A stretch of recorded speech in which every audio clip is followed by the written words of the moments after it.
and he provides that no one will be able to buy or to sell except the one that has the mark, either the name of the beast or the number of his name. Here is wisdom.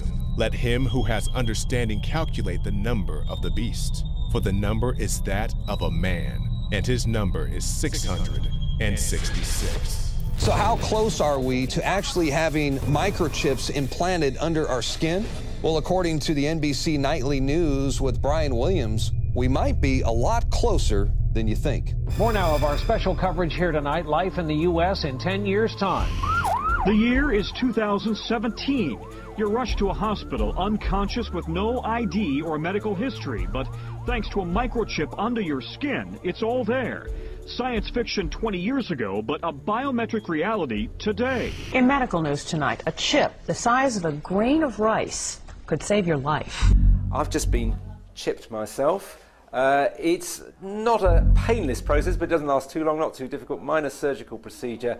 New microchip technology now makes it possible for the emergency room staff to find out about your medical history at the touch of a computer key. At some point, we're all going to have RFIDs. It might be even in our fingers, where they require it with everything on it. Instead of carrying credit cards or money, we will probably be implanted with chips. And now RFID microchips like this are being injected into humans. I'm sorry, sir, did you just say you would get one implanted in your arm? Absolutely, without a doubt. Our driver's license will be on the RFID chip. Our credit card number, all our information will be on this one chip. The chip is encased in unbreakable glass and is about the size of a grain of rice. The procedure is done with anesthesia and is relatively pain-free. It felt pretty scary, but at the same time it felt very modern, very 2015. The government has just approved the use of a computer chip that would be implanted under your skin. When complete, everyone will have a unique 12-digit identity number. If hospitals purchase this detection equipment, the system will most likely start to include more and more people in those communities who will want the chips. Wow. Interesting stuff. Everybody could have one of those one day. Does Google now know everything I do and everywhere I go? Because, let's face it, we like you guys, but you're from Google. It may be true that 10 to 20-year-olds don't want to wear a watch on their wrist, but you can be sure that they'll be far more interested in wearing an electronic tattoo, if only to piss off their parents. Forget mobile phones.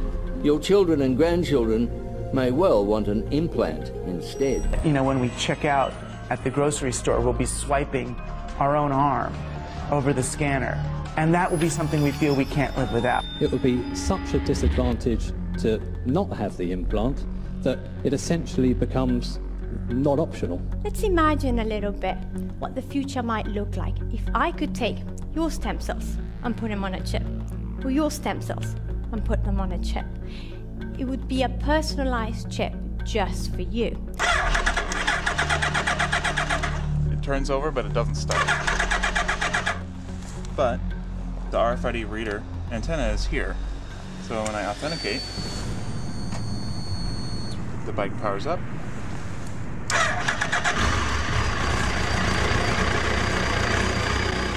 That's it. Imagine if some of these machines could be made so thin, light, and portable that they could be attached right to the surface of your skin and go wherever you go.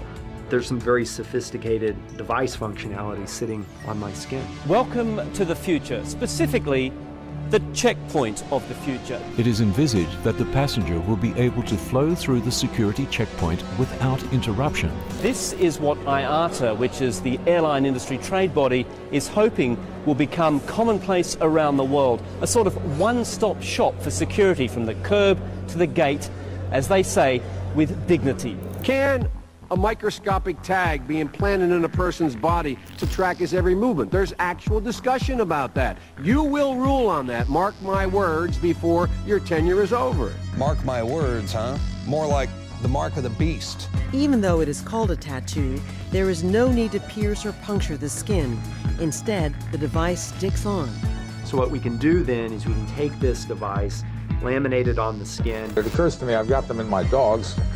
Why wouldn't I have them in small children, too? There are also several products available to keep track of children. Many of them act as emergency cell phones and tracking devices, with some even able to display on a map the places your child has visited. They told you we're giving you a nano tracker chip? Yes.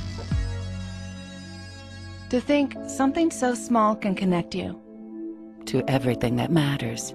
Because I'm in love with my kids' kids. Because my car lost control while driving. Because now I'm looking out for both of us. Because I have diabetes, but it doesn't have me. Because I spend my life in the ER trying to save yours.